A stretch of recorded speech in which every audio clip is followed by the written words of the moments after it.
Terus gimana rencana ke depan yang bisa disampaikan aja? Sebetulnya kita cukup mengamati ya Prof, tanggapan dari orang-orang yang dari pemerintahan gitu ya. Kayak ada yang responnya langsung, MBG tidak akan diberhentikan karena ini adalah janji kampanye dan sebagainya. Jadi kita tuh sebenarnya bertanya-tanya sekarang, apakah program-program ini tuh, terutama MBG misalkan, itu menjadi program yang untuk pemenuhan gizi atau pemenuhan janji gitu. Assalamualaikum warahmatullahi wabarakatuh. Sahabat, apa kabar? Kita jumpa lagi di podcast Escape Plus. Dan kali ini tamu saya nih gak main-main. Lagi banyak mendapat sorotan dan juga perhatian dari mana-mana. Fatimah Zahra. Assalamualaikum warahmatullahi wabarakatuh. Waalaikumsalam Prof. Kabar, Alhamdulillah baik Prof. Ya, kita tahu ya teman-teman ya, Fatimah ini adalah wakil ketua BEM UI. Dan beberapa waktu yang lalu kita tahu dia turun ke jalan, tapi juga terlibat dalam diskusi-diskusi yang seru. Fatimah, gimana keseruan demo kemarin? Kayaknya dicegat juga ya? Boleh cerita waktu dicegat tuh? Sebenarnya kita agak bingung kenapa kita dicegatnya tuh justru dari jauh banget ya Prof. Di DPR tuh ya? Depan DPR tuh gimana? Di depan DPR tuh satu, tapi sebelumnya tuh di Semanggi kita udah sempet dicegat juga. Yang Fatimah debat dengan polisi itu di mana tuh? Oh, yang sama Pak Kapolres itu kita sebenarnya udah cukup dekat dari Bundaran HI itu sendiri. Kalau nggak salah di depannya gedung UOB. Oh UOB ya. Ya di situ. Itu sebenarnya itu di situ, dan itu memang titik yang dimana akhirnya masa kita berkumpulnya di situ, karena itu adalah cegatan terakhir lah gitu. Sebelum kita udah dicegat-cegat, dan memang dalam pembicaraan itu kan kita nanya ya, Prof, tentunya kenapa nih dicegat Pak? Kira-kira ada apa? Ya adik-adik nggak bisa nih kalau misalkan di Bundaran HI. Oh kenapa Pak? Karena Bundaran HI itu kan kalian bayangin ya, banyak banget jalan gitu. Bayangin kalau semuanya terhenti. Ini kalian baru satu jalan aja udah macet gini. Terus kita kayak, oh tapi kan sebelumnya kita udah memberikan pemberitahuan Pak, bahwa kita akan aksi di situ. Berarti kan bukannya tugas Bapak nih untuk mempersiapkan alur rekayasa transportasinya gitu kan. Terus kayak, ya tetap nggak bisa gitu. Jadi kayak kita nggak tahu kenapa dari polisi sendiri itu tidak mempersiapkan itu ya, karena kan kita sudah ada pemberitahuan. Sudah ada Walaupun mereka, saya lihat juga di YouTube kayaknya mereka menyatakan enggak ada pemberitahuan. Itu gimana sih? Nah itu juga saya berharap dipertemukan sebenarnya sama mungkin Pak Kapolres atau siapapun itu, supaya saya juga bisa bertanya langsung, karena sebetulnya membingungkan ketika di jalan mereka sama sekali tidak bilang terkait surat ya. Mereka benar-benar bilangnya bahwa iya kita tahu kalian akan aksi di sini, tapi nggak bisa karena lalu lintasnya akan macet dan sebagainya. Tapi ketika itu semua sudah selesai, baru muncul narasi bahwa oh belum ada pemberitahuan. Sebenarnya menurut saya itu satu hal yang minor ya, dikarenakan esensi bahwa kita sudah memberikan pemberitahuan itu sudah terjadi, meskipun ada perdebatan ya apakah soal bentuk ya, soal format soal bentuk, soal apakah itu offline atau tidak dan sebagainya. Tapi kita sudah mengirimkan gitu kan. Artinya secara esensi pemberitahuan itu sudah terjadi gitu. Kita sudah memberikan dan sudah dibalas juga. Jadi ya sudah, dan dalam balasan itu juga tidak ada persoalan mereka bilang nanti kalian sepertinya tidak di Bundaran HI-nya ya karena apa atau apa yang diucapkan gitu kan. Jadi tiba-tiba dihalangnya itu di tengah jalan. Jadi sebenarnya pertanyaan kita tuh dua, kenapa tiba-tiba alasannya berganti dari kemacetan menjadi persuratan, dan yang kedua adalah kenapa kita tidak diberitahu sejak awal bahwa kita tuh tidak boleh di Bundaran HI, dan baru dicegatnya itu di tempat gitu. Itu pun dicegatnya kenapa berkali-kali juga. Kenapa dari jauh udah dicegat. Jadi waktu dicegat itu teman-teman masih di bis ya sebagian besar ya? Masih di bis. Jadi yang turun hanya Fatimah dan pengurus ya? Iya, dan yang lainnya itu kan bis kita itu Prof, dicegat itu jauh sekali sebetulnya. Jadi ini jalan panjang ya, bis kita tuh dicegat di sini. Sehingga kita tuh harus long march gitu. Oke. Nah, jadi teman-teman saya itu lagi long march di belakang, saya dan KBM FE dan KBM Visip itu bertiga jalan duluan di depan untuk bernegosiasi dulu, karena kalau seandainya teman-teman kita semuanya langsung masuk kan wah chaos gitu kan. Dan memang lucunya juga Prof, ketika kita dicegat yang jauh itu, polisi itu memang secara terang-terangan bilang bahwa kayak ya sudah silakan aja kalau kalian mau jalan kaki. Oh, jadi kayak jalan aja gitu ya? Iya jalan aja. Wah kita jadi merasa kenapa ya sampai seolah-olah kita sengaja nih disuruh harus capek atau apa segala macam gitu-gitu. Kayak dikerjain gitu. Iya, jadi kita tuh bertanya-tanya sebenarnya Prof. Oke, nah kita sekarang karena itu sudah ramai dibahas ya. Sekarang saya mau masuk ke yang dialog yang di TV itu ya. Karena itu sangat menyita banyak perhatian dari publik ya. Khususnya, tapi sebelum substansi nih saya mau tanya ini dulu karena bagian yang juga menjadi perhatian adalah bagaimana Fatimah ketika mendengarkan argumentasi pihak lawan bicara gitu ya, itu sedang berpikir atau apa sih? Itu yang saya kira. Ekspresi. Iya betul. Sebenarnya saya tuh agak tidak menduga juga sih Prof, kalau itu akan diperhatikan sama orang-orang. Dan itu kan sebetulnya pengalaman pertama kali saya ada di TV ya Prof. Jadi saya tuh tidak terlalu aware bahwa wajah saya tuh emang akan disorot juga at some point, bla bla. Jadi kayak akhirnya the whole time di situ tuh memang genuine aja sih gitu. Dan memang ternyata feel-nya ketika lagi di studio, ini maaf ya kalau agak norak ya, tapi sebagai orang yang pertama kali kemarin ya, feel-nya ada di studio tuh ternyata kita tuh nggak seperti ada di TV gitu, bener-bener kayak lagi diskusi biasa gini. Jadi otomatis apa ya, rasa diskusi kita tuh lebih genuine, lebih apa, karena mungkin penontonnya mengalir aja gitu ya. Iya, penontonnya tidak real ada di sini kan. Jadi kita merasa ya udah apa adanya aja. Dan memang beberapa argumentasi itu membuat saya juga berpikir memang gitu kayak ini udah disebut sendiri ya bahwa ternyata akses ke sekolah susah, tapi kenapa tiba-tiba jadi ke MBG ya? Karena bukan itu yang yang menjadi fokus gitu ya. Iya, dan saya juga sebenarnya sempat kayak melirik ke hostnya gitu kan, karena saya penasaran juga kira-kira ekspresi hostnya seperti apa, terus kayak apakah hostnya ini akan menanggapi, tapi ternyata kan bisa dilempar ke saya untuk menanggapi kan. Iya. Itu yang kalau saya baca-baca gitu ya, itu tampaknya masyarakat atau netizen itu melihat sebetulnya ekspresi kamu tuh mewakili kami loh kayak gitu. Kayak gitu. Ya mungkin karena spontan ya, Prof, spontan, genuine reaction atas apa yang dikatakan. Jadi Iya, tapi argumen Fatimah itu yang menurut saya banyak diamini lah, banyak masyarakat mensupport, mendukung argumentasi. Misalnya ada problem sosial, solusinya ini, kenapa ya itu gitu kan. Nah, itu saya kira. Nah, sekarang terkait dengan Fatimah ini kan sedang kuliah di kedokteran ya, fakultas kedokteran nih. Sukses mudah-mudahan. Nah, kalau nggak salah dari bagian dari argumen itu kan MBG ya itu tidak menjawab akar permasalahan stunting. Nah, mungkin itu bisa dipaparkan lagi, Fatimah. Jadi sebetulnya memang ya, Prof, saya tuh pertama-tama sebetulnya juga agak bingung kenapa persoalan stunting ini sampai sekarang masih menjadi perdebatan dan masih dikeluarkan gitu ya sama orang-orang yang mungkin pro terhadap MBG, kayak misalkan dari jubir-jubir partai atau jubir pemerintahan gitu. Karena sebetulnya dari ketika masih pemilihan aja kan, ketika debat capres itu sudah diucapkan gitu ya oleh pakar-pakar bahwa tidak bisa kalau alasannya stunting dengan memberikan makan bergizi untuk anak sekolah. Jadi ini sebenarnya sebuah diskusi yang dosen-dosen saya mungkin udah lebih banyak nih bersuara. Nah, mungkin saya sebagai muridnya yang dapat cipratan-cipratan ilmunya membuat summary sedikit ya. Bahwa sebetulnya memang stunting itu adalah bukan hanya fisiknya yang terhambat, tapi juga kemampuan kognitifnya. Kemampuan kognitifnya itu dari apa terhambatnya? Dari terhambatnya perkembangan otak gitu. Ketika mereka anak-anak ini masih dalam kandungan sebetulnya. Nah, perlu diketahui bahwa perkembangan otak itu terbatas masanya, Prof. Jadi sekitar 260% otak itu berkembang ketika di trimester ketiga kehamilan. Dan 170% kind of segitu ya, itu bertumbuhnya di 2 tahun pertama. Nah, setelah itu cenderung stagnan sebetulnya pertumbuhan otak. Nah, sehingga pertumbuhan otak itu seberapa maksimal dia bertumbuh itu mempengaruhi seberapa mampu kognitifnya itu bekerja gitu, Prof. Dan kognitif ini sebetulnya dalam berbagai aspek juga, termasuk kayak bagaimana dia memiliki behavior tertentu ya, sikap-sikap tertentu, sensorinya dan sebagainya. Jadi bukan hanya tentang apakah dia pintar atau tidak saja, tapi kayak emotional regulation dan sebagainya itu juga bisa terdampak gitu. Iya. Gitu Jadi sih, Prof. Kalau saya tangkap ya, Fatimah ya. Jadi sebetulnya kalau itu MBG dikasih anak SD atau SMP itu too late ya, terlalu terlambat ya. Harusnya dulu waktu ibu hamil atau ketika anak itu masih sangat balita gitu ya, di bawah 2 tahun, 3 tahun. Iya, bahkan kalau nggak salah namanya itu baduta ya, bayi di bawah 2 tahun. Jadi memang sangat sempit gitu time frame-nya. Nah, sehingga ketika anak SD yang sudah di atas 2 tahun tentunya diberi MBG, apalagi anak SMA, hanya mempengaruhi apakah dia kurus atau gemuk saja sebetulnya gitu. Apakah dia nutrisi at that time itu mencukupi atau enggak. Bukan berarti tidak berguna sama sekali ya, mungkin ada, tapi not that significant dan bukan untuk stunting. Kalau misalkan dikatakan untuk memperbaiki nutrisinya di saat dia remaja, ya oke, masih lebih masuk akal dibanding stunting. Meskipun perlu diteliti juga apakah memperbaiki nutrisi seorang ketika remaja itu cukup dengan sekali makan gitu. Dan kita lihat di realitanya juga, apakah MBG ini pada akhirnya betul-betul sesuai dengan standar gizi gitu, atau sebetulnya tidak terlalu, kayak misalkan kalau kita lihat di realitanya ya, banyak yang dapatnya misalkan biskuit kemasan atau segala macam. Jadi hal-hal yang kemasan-kemasan ini tiba-tiba masuk di MBG, menimbulkan pertanyaan lagi. Terus buat apa ada dapur kalau isinya adalah kemasan-kemasan? Jadi iya, betul. Beli aja ya. Iya, makanya. Beli dari koperasi desa ya. Gini Fatimah ya, ini menarik saya kira. Ya perdebatannya sebetulnya atau soal substansinya kan sudah diperdebatkan dulu dan sudah mendapat kritik dan sebagainya gitu ya. Tapi ya karena itu program dari pemenang ya dijalankan. Nah, ini yang menarik nih, kan teman-teman turun ke jalan ya. Walaupun hitung-hitungan dari yang turun 1.000, yang mengawal 6.000 gitu. 1:6.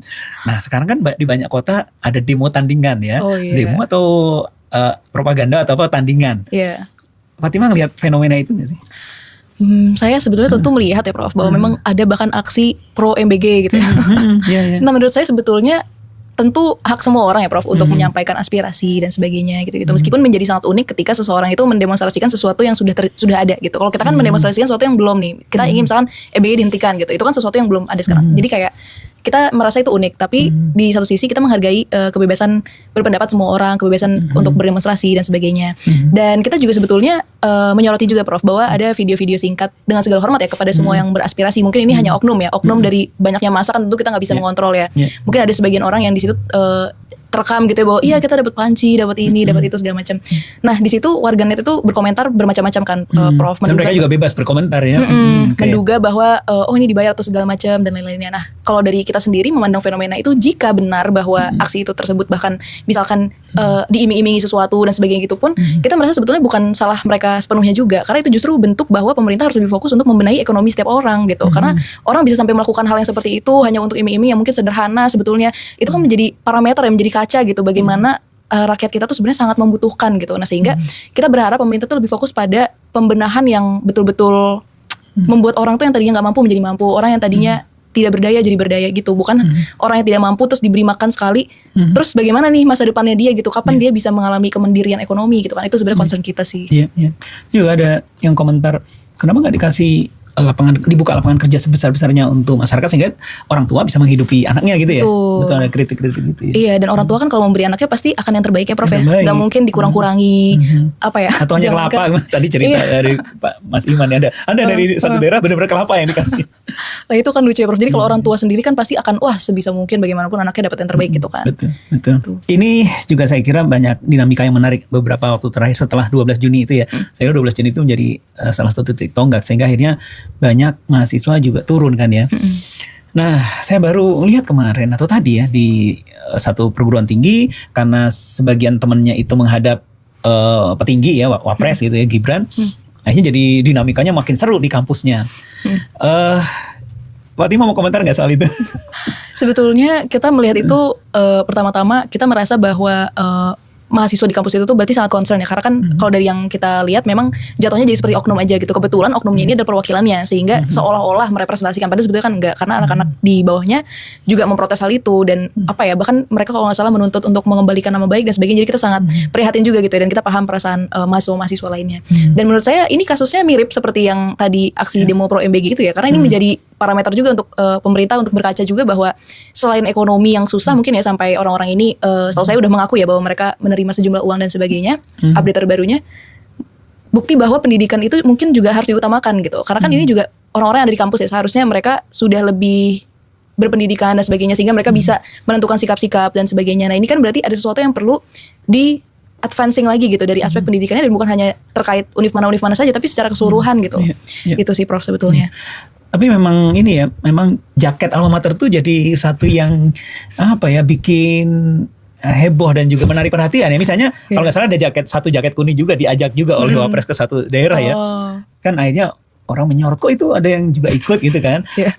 Walaupun kemudian artinya memang harus bijak ya, mahasiswa pakai jaket kuning itu kapan, atau jaket alma mater yang lain itu kapan gitu ya. Fatima melihat nggak bahwa sosok mahasiswa itu betul-betul sekarang sangat diharapkan oleh masyarakat luas, tapi di sisi lain juga harus hati-hati juga gitu ya. Ada komentar? Betul, dan sebenarnya ini juga menjadi bahan diskusi kita juga ya Prof, as in BEM UI itu sendiri, dan saya rasa BEM-BEM dari universitas lain juga sedang memikirkan hal yang sama gitu, bagaimana caranya kita bisa mensatukan mahasiswa gitu, karena pada dasarnya sebetulnya kita kan nggak bisa sebetulnya mengontrol sebegitu banyaknya mahasiswa ribuan dan sebagainya, tapi setidaknya bagaimana terkontrol narasi yang tercipta dari misalkan BEM UI itu sendiri sehingga tidak menimbulkan kebingungan, karena kemarin itu kan sempat dikira anak BEM UI atau sebagainya gitu. Dan yang kedua sebenarnya yang paling penting menurut kita juga adalah edukasi kepada teman-teman mahasiswa yang lain untuk mencegah dirinya itu ada dalam kondisi yang dia tidak sadari akan terjadi, karena dari yang kita dengar sih bahwa itu yang terjadi ya kepada teman kita yang memakai jaket kuning itu, bahwa katanya disuruh tiba-tiba bawa jaket kuning, disuruh ini disuruh itu sama dosennya or something, sehingga dia seolah-olah tidak menyadari bahwa dia tiba-tiba akan ada di situasi itu yang mungkin bisa jadi dia sendiri sebenarnya tidak inginkan gitu, tapi jadinya terjebak gitu ya dalam satu situasi yang tadi tidak terprediksi. Nah sehingga ini menjadi poin sih untuk BEM UI, bagaimana caranya kita bisa menyusun langkah-langkah hal-hal preventif gitu ya untuk teman-teman supaya bisa diterapkan, sehingga ketika ada sesuatu hal yang kelihatannya kita belum tahu nih ini kira-kira kalau kita kesini nih apa nih yang akan terjadi dan sebagainya, kira-kira kita sedang diarahkan untuk apa, ada langkah-langkahnya supaya tidak terjebak ke arah sana gitu sih Prof. Iya. Menarik ya, saya kira memang mahasiswa ini sekarang kalau saya lihat di internet ya, itu banyak masyarakat berharap ya Anda mewakili kami, suara kami dan sebagainya. Jadi tampaknya suara masyarakat masih dipandang independen, bebas dari kepentingan gitu ya. Nah Fatima punya nggak gambaran kira-kira nih kalau misalnya mahasiswa dari kampus manapun diundang oleh institusi negara, ini kan juga dilema ya, sebagai institusi dia official resmi gitu ya, mengundang satu kampus tertentu, tapi juga mahasiswa ingin menjaga independensi. Gimana kira-kira menyikapi hal itu? Sebetulnya pertama kita seperti yang tadi sebelumnya mirip sih Prof. Pertama kita akan melihat dulu kira-kira intensi dari mengundangnya itu seperti apa, supaya tadi kita tidak tiba-tiba hadir pada sesuatu yang ternyata setelah kita hadiri kita tidak konsen nih untuk seperti ini konsepnya gitu. Jadi dari awal kita harus memastikan dulu intensi dan konsep pertemuannya seperti apa. Dan yang kedua sebetulnya yang paling kita pegang itu adalah transparansi dari pertemuannya si Prof. Karena pada akhirnya hal yang membuat kita tuh tetap netral atau tidak dan tetap independen atau tidak itu adalah pembuktian kepada semua orang tentang apa yang kita bicarakan di dalam gitu. Kalau seandainya kita datang terus di dalam tuh tidak ada dokumentasi, tidak ada bukti apapun, tidak tersiarkan gitu ya kan, orang jadi bisa berpikir macam-macam meskipun kita misalkan sebetulnya tidak gimana-gimana gitu kan. Jadi itu menjadi satu jaminan kepada orang luas gitu ya apa yang kita lakukan di dalam, dan tentu di dalam kita juga harus tetap memegang teguh independensi kita yang itu akan disaksikan juga pada semua orang. Jadi sebetulnya itu sih yang kita pegang Prof. Oke, nah sekarang balik lagi ke MBG ya, Fatimah ya, karena ini tampaknya isu apa lagi sih selain MBG di tuntutan mahasiswa waktu demo kemarin itu? Di tuntutan itu pertama stop pemborosan APBN, terus kemudian juga turunkan harga Itu BBM. yang tadi stop pemborosan APBN khususnya karena MBG gitu ya? Khususnya karena MBG dan karena kita melihat spending negara, anggaran belanjanya itu udah gapnya lebih jauh gitu dibanding pendapatannya. Kalau nggak salah 30-an sampai 40% belanja tapi pendapatan cuma 10-an% gitu kan. Oke, stop pemborosan APBN ya, anggaran. Tapi kalau nggak salah ya ini terkait MBG lagi, itu kan setelah nggak tahu ya apakah setelah di demo atau evaluasi karena hal-hal lain, akhirnya turun dari 300 sekian triliun sekarang menjadi 200 sekian triliun. Bagi mahasiswa sendiri penurunan itu apa sudah mencukupi tuntutan itu atau gimana? Sebetulnya karena itu terkait dengan tuntutan berikutnya itu hentikan MBG. Oke, tuntutan keduanya. Iya. Oke, hentikan MBG. Iya, jadi kita sebetulnya merasa bukan sekedar evaluasi tapi hentikan MBG ya. Hentikan MBG karena menurut kita ya selama kalau saya kan 6 bulan menjabat ya, tapi evaluasi mahasiswa secara keseluruhan kan sebetulnya dari awal Pak Prabowo sudah menjabat dan dari awal MBG ini berjalan, kita merasa urgensinya untuk dilanjutkan terus itu belum ada kalau seandainya tujuan dan konsepnya itu belum jelas. Seperti yang tujuan dan konsep belum jelas dari awal atau di tengah-tengah. Ada dari deviasi awal gitu. dan di tengah-tengah. Menurut kita tujuan itu agak berganti-ganti dan menjadi tidak jelas. Awalnya stunting, setelah perdebatan tiba-tiba oh ini tujuannya untuk rantai ekonomi dan sebagainya. Tapi ternyata dari segi ekonomi pun pada realitanya di bawah gitu ya, lebih dimonopoli di kota-kota lah oleh bukan di daerah yang stuntingnya tinggi gitu bukan ya. di daerah yang sebenarnya membutuhkan. Terus kemudian yang punya SPPG-nya juga orang-orang yang sebenarnya sudah kaya-kaya. Itu kan tidak mewujudkan rencana awal yang katanya ingin memfokuskan UMKM untuk diberdayakan. Kalau UMKM diberdayakan kan ekspektasi kita adalah benar-benar UMKM, bukan orang kaya yang mampu membuka dapur gitu. Belum lagi kasus korupsinya ternyata ya. Iya, kasus korupsi. Itu korupsi menurut kita sudah sangat menggambarkan bahwa persoalannya udah sistemik sih. Karena ibaratnya kita lagi bawa mobil nih Prof. Ini bukan cuma ada selain bawa mobil kita ini bermasalah doang, tapi ini supirnya ditangkap tiba-tiba, masa mobil ini kok jalan terus? Supir kenek ya. Iya, masa di dalamnya udah nggak ada orang yang ini tapi jalan terus ya, berhenti dong gitu kan. Gitu sih Prof. Oke, belum lagi nih selama liburan pihak dapur ini tetap ya kan ngasih MBG ya kan? Yang demo bukan anak atau siswa ya yang nggak dapat makan, tapi malah SPPG. kedua hentikan MBG. Terus apa lagi? MBG dan Kopdes sebetulnya. Oh, MBG dan Kopdes. Nah, Kopdes ini kan jarang diulas. Ada komentar nggak soal Kopdes nih, Fatimah? Menurut kita juga mirip ya problemnya Prof, bahwa konsepnya itu kurang jelas karena harusnya kan koperasi itu bottom up ya Prof. Dari bawah, dari masyarakat memang sendiri. dari masyarakat sendiri dan sebagainya. Ini kan kebalik, top down banget gitu. Dari atas membuat pembangunan Kopdes, kemudian menggaji manajer-manajer Kopdes dan sebagainya. Terus juga ternyata ketika sudah ada yang dibangun dan sebagainya, ketahuan bahwa isinya sama seperti Indomaret dan sebagainya. Jadi kan kita merasa jadi apa sih tujuannya Kopdes ini gitu. Nah, karena ketidakjelasan itu kita merasa ya sudahlah kalau memang tidak jelas juga tujuan dan sebagainya, dan setelah dilaksanakan pemimpinnya itu tidak mampu untuk melakukan semua ini sesuai dengan idenya, ya sadarilah bahwa mungkin ada keterbatasan dalam mimpi-mimpi yang harus dipagari dengan realistis juga gitu sih Prof. Jadi hentikan MBG dan Kopdes itu yang kedua. Terus yang ketiga? Terus juga turunkan harga BBM dan bahan pokok. Nah, ini menarik nih. Turunkan BBM dan harga bahan pokok ya. Kalau harga bahan pokok kayaknya belum turun-turun. BBM tampaknya harganya di dunia misalnya ya udah turun, tapi tetap aja ya salah satu BBM tetap tinggi gitu ya. Iya, dan kita melihatnya ini sih Prof, bahwa kan alasan pemerintah selalu ini kan bukan yang subsidi sebagainya, tapi persoalannya adalah kita tuh sebagai mahasiswa kan parameter utama kita adalah kenyataan di lapangan yang kita lihat dan apa yang dikatakan masyarakat juga ya Prof. Dan kenyataannya ketika yang non subsidi ini naik, orang-orang tuh berpindah ke yang subsidi gitu, sehingga ini kan sebuah sinyal bahwa sebenarnya mereka ini juga tidak kuat juga dengan kenaikan harga ini. Jangan dianggap bahwa orang yang non subsidi ini maka mereka mampu-mampu saja gitu loh, karena harus dilihat juga pertumbuhan ekonomi, gaji-gaji mereka dan sebagainya itu kayaknya nggak seberapa tumbuh juga ya Prof. Jadi mereka berpindah ke yang subsidi, dan setelah berpindah ke yang subsidi menimbulkan masalah baru, Dibatasi yaitu ya. keterbatasan. Belum lagi antrian tuh kan mengurangi produktivitas orang untuk bekerja juga Prof. Kalau seandainya Iya, antrinya betul. lama dan sebagainya. Belum lagi banyak banget orang yang pekerjaannya misalkan ojol dan sebagainya. Dengan dia ngantri berapa lama dia produktivitas dalam mengojolnya berkurang. Kalau dan di sebagainya. agregat se-Indonesia ya banyak gitu besar ya. Iya, jadi kita concern kita sebenarnya di situ. Turunkan harga dan BBM. Terus ada yang lain? Terus hentikan militerisme di ranah sipil. Nah itu saya kira menarik ya, karena ada undang-undang TNI yang baru ya, perubahan, dan Polri ya. Nah yang militerisme itu apa sih, khususnya terkait apa sih?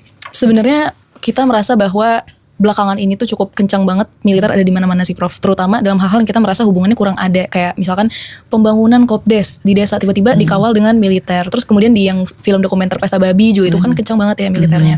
Dan ironisnya ketika kita sedang mendemonstrasikan hal itu, tiba-tiba kita dijaganya oleh militer juga pertama kali setelah reformasi. Itu kan jadi satu alarm sekali ya Prof, untuk bangsa kita gitu, sejak reformasi loh pertama kali. Nah ini sebetulnya menurut kita ya juga calling nih untuk abang-abang kita yang 98 demonstrasi di gedung DPR, jangan-jangan kalian harus demo lagi nih karena Balik lagi gitu ya. reformasinya belum terjaga nih gitu. Jadi ya Walaupun dia di belakang, waktu demonstrasi itu mereka mengawalnya di belakang Polri atau gimana? iya, jadi mereka tuh kayak sandwiching gitu ya Prof. Jadi awalnya polisi, terus militer, polisi lagi, militer, polisi lagi, militer, susunannya kayak gitu. Tapi kehadiran seragam militer itu sendiri sudah secara psikologi sudah menimbulkan kekhawatiran ya. Iya, bahkan mereka tuh ini Prof lucunya kayak agak menyetok si TNI ini. Jadi kayak ada di gedung, kalau nggak salah di gedung YOB itu sendiri ya, ada kayak lahan di depannya gitu. Itu militer-militer tuh udah disimpan lah ya di situ, udah berjajar di situ. Kita nggak tahu nih mau apa. Maksudnya kayak yang dijajarkan depan kita aja udah banyak. Tiba-tiba ini ternyata di depan-depan gedung-gedung ini juga disimpan-simpan. Jadi kita kayak wah mantap juga nih. Iya. Iya, kayak negara dalam keadaan genting sekali gitu. Ya. Padahal yang dihadapi mahasiswa ya. Kita juga cuma 1.000. Iya, iya. 1.000 aja udah bikin khawatiran gitu ya. Iya. Oke, Fatimah, terakhir nih, apa sebetulnya yang kedepannya ya, yang akan teman-teman mahasiswa, tentu kan kondisi belum berubah ya, tadi ya tuntutan-tuntutannya belum semua terakomodir atau dipenuhi. Terus gimana rencana ke depan yang bisa disampaikan aja? Sebetulnya kita cukup mengamati ya Prof tanggapan dari orang-orang yang dari pemerintahan gitu ya, kayak ada yang responnya langsung MBG tidak akan diberhentikan karena ini adalah janji kampanye dan sebagainya. Jadi kita tuh sebenarnya bertanya-tanya sekarang, apakah program-program ini tuh terutama MBG misalkan itu menjadi program yang untuk pemenuhan gizi atau pemenuhan janji gitu. Nah, saya merasa bahwa rakyat-rakyat yang sudah dijanjikan ini pada akhirnya mereka akan melihat juga kok ketika sudah seperti ini, apakah mereka masih mau ini dijalankan atau tidak dan sebagainya. Itu saya rasa pemerintah itu mesti melihat juga gitu, rakyat dalam kondisi sekarang tuh seperti apa melihat semrawutnya MBG dan lainnya. Jadi jangan ini janji kampanye kepada rakyat seolah-olah rakyat nih yang menginginkan ini semua gitu. Nah sehingga itu perlu dilihat kembali, terutama aspek militerisme juga saya rasa pemerintah belum terlalu menanggapi banyak ya tentang hal itu. Kemudian juga tentang Bapak Presiden nih, ini untuk tuntutan kita yang kelima ya, untuk bisa mengakui kesalahannya dan berhenti mengelak. Menurut kita itu adalah tuntutan yang paling sederhana sepanjang demonstrasi mahasiswa mungkin ya Prof. Menuntut untuk Presiden itu mengakui kesalahannya. Jadi kita nih merasa seharusnya kita nggak perlu bikin tuntutan seperti ini gitu. Ini adalah hal yang sangat bare minimum untuk seorang pemimpin. Masa kita harus membuat tuntutan seperti ini? Jadi ini saya juga agak tertawa sebenarnya Prof ya ketika menarik kita, itu yang tuntutan terakhir itu ya, betul. Ketika kita menulis, wah ternyata kondisi pemimpin negeri kita nih udah segininya ya, soalnya kita harus bikin tuntutan. Ada nggak sih contoh pemimpin kita zaman dulu ya sampai sebelum sekarang yang mengakui kesalahan karena melakukan suatu kekeliruan gitu, ada nggak sih? Apa bisanya? Saya rasa ada beberapa contoh ya, tapi salah satu contoh yang menurut saya perlu dipelajari juga oleh Pak Prabowo ya dengan segala hormat gitu. Menurut saya mencontoh Pak Habibie ketika dia menjabat sih, meskipun belum lama ya durasi beliau menjabat, tapi pada saat itu kan kondisinya mirip nih menurut kita. Bahwa Pak Habibie dulu juga punya semacam mega proyek impiannya lah gitu tentang pesawat terbang dan sebagainya, industrialisasi. Dan di situ ketika kondisinya sama, rupiah melemah, kemudian ekonomi harus diperbaiki dan sebagainya, beliau betul-betul memutuskan untuk memberhentikan dulu mega proyek impiannya itu untuk memperbaiki ekonomi dan sebagainya sampai rupiah turun dengan sebegitu jauhnya gitu. Beliau tidak mengatakan oh rakyat desa tidak pakai dolar kok, kan tidak seperti itu ya, tapi yang dilakukan betul-betul iya betul-betul langsung action dan sebagainya. Menurut kita itu jauh lebih oke gitu. Kita sebetulnya tidak harus kok Pak Prabowo itu ya saya salah mohon maaf, nggak harus seperti itu juga, tapi setidaknya tunjukkan dalam langkah-langkah yang dibuat, dalam statement-statement yang dibuat itu jangan terlalu meremehkan tuntutan masyarakat gitu. Itu sih Bro.